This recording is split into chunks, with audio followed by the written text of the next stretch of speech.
እና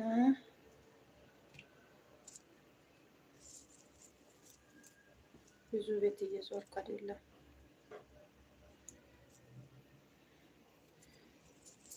ፒን አስደርጋችሁ ቀለም አስቀብታችሁ ወዲያው ሸርተት የምትሉት ልጆች እኔ ቤት ባትመጡ ይሻላል፣ እውነት ለመናገር ማለት ነው። ቀለም መቀባት ራሱ ትርጉም አለው። ፒን መደረግም ትርጉም አለው። ለምሳሌ አሁን ፒን ላይ ተደረገሽ፣ አንቺ እዚህ የለሽም፣ አንድ ሰው መጥቶ ደመረሽ፣ እንዴት ነው የምትመልሹ? ቀለም ተቀባሽ፣ አልተደማመርሽም፣ ሌሎቹን አልደመርሽም፣ አንቺም አልተደመርሽም። ቀለሙ ምንድን ነው ትርጉሙ? ቀለም መቀባት ትርጉሙ እንድትደማመሩ ነው። ቀለም ካልተቀባችሁ አንዳችሁ ቻናል መግባት አትችሉም። ለዛ ነው ቀለም የምንቀባቸው። እና አሁን ብዙዎች አሁን መታችሁ ቀለም ብላ ትላላ